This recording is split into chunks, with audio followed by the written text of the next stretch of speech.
Wait, what was that question? So if you're training with somebody and they're wearing a belt, never. Are you gonna make fun of them? Never do it. Never. Exactly. You would never make fun of me. Belt. You would never make fun of me. He's joking. He's joking.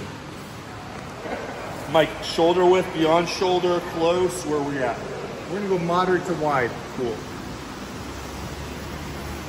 Now with this movement, it's best to use as much momentum in your body as you can and really just right. Now we know why he has 2 kids. Huh? See that hip movement? You know what? He wants me to pop the top. Yeah. Because if Mona was here, she'd make fun of me. She'd be like, come on, I was just curling that a couple minutes ago. You gotta look at that young stud. Come on now.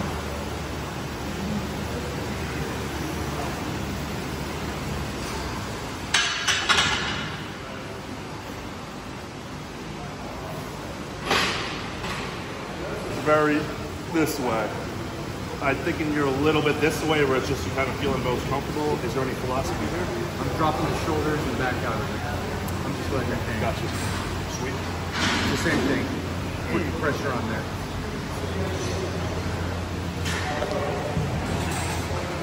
Step back a little bit. Yeah.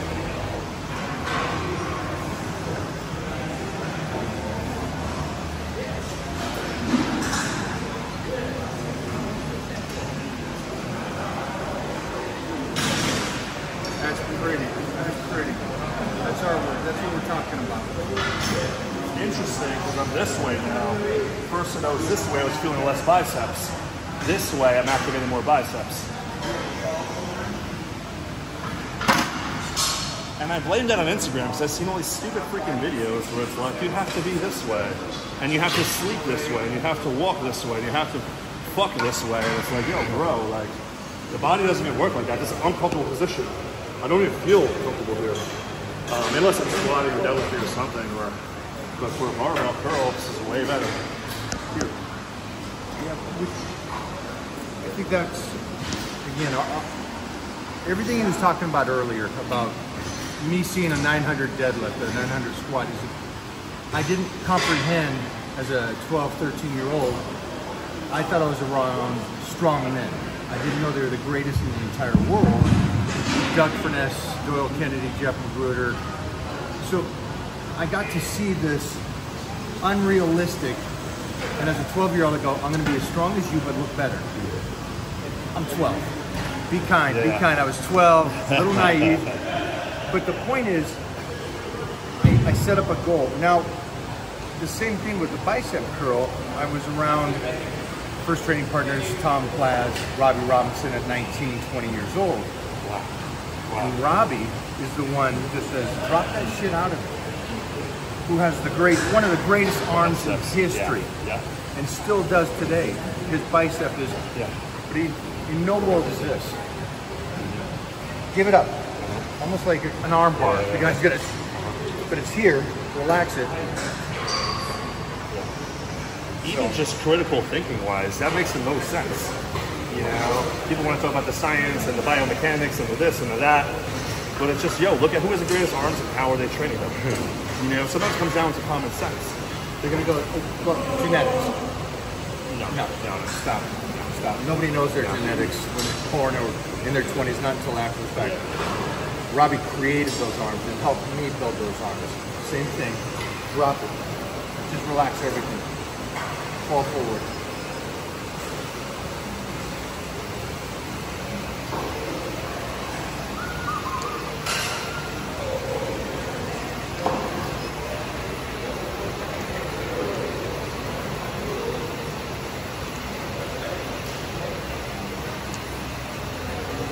One of my favorite things to do is watch your photos from like 8 or 9 years old, all the way your teens, all the way your 20s, and now full circle all the way to present day.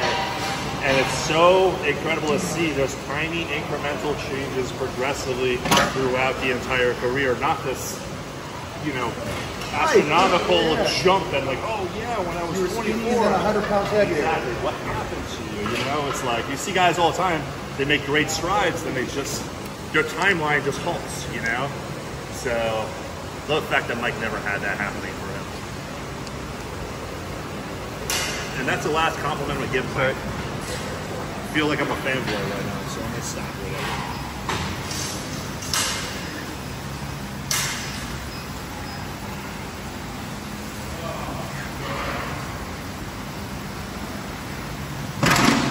Kind of bringing it up there a little bit. Trying. Doing my best to keep up with these savage boys. One thing you're around such elites, and you pick up still information. And the one cool thing by sitting down with all aspects of sports, it's interesting. The one thing that the greatest Hall of Famers in whatever category, basketball, football, martial arts, they all say the continuous learning. Yeah. Continuous learning. Yeah. You have to humble yourself and act like a beginner. Even at a high level, you have to come down and see where you can learn. Even sometimes I learn from average gym goers. If I see something, I may not know what it is, but I'm going to try it. And if it applies to me, if it sticks, I'm going to keep it in my routine. So that's called a white belt mentality, which is some of the greatest mentalities to have. Because I guarantee you walk around this gym and you want to offer your help or your professionalism, that weekend warrior will be a black belt mentally. Yeah. I already know everything. You can't teach somebody that already thinks they know everything. Where if that white belt mentality of... It's a great saying. Always learning. Sponge. It's just, not only is it a great saying, it's a correlation with all Hall of Famers. They all had that. It's like, wow, is that the 1% thing that you need to have to get to that level?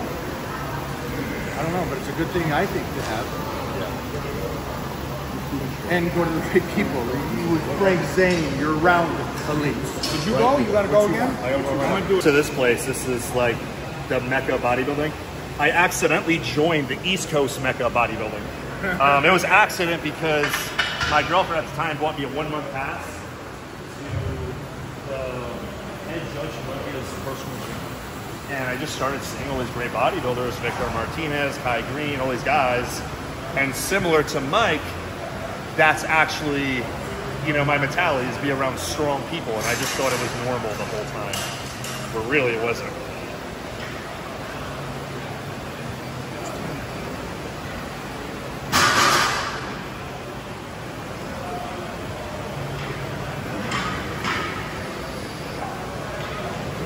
Complete focus. Beautiful, beautiful.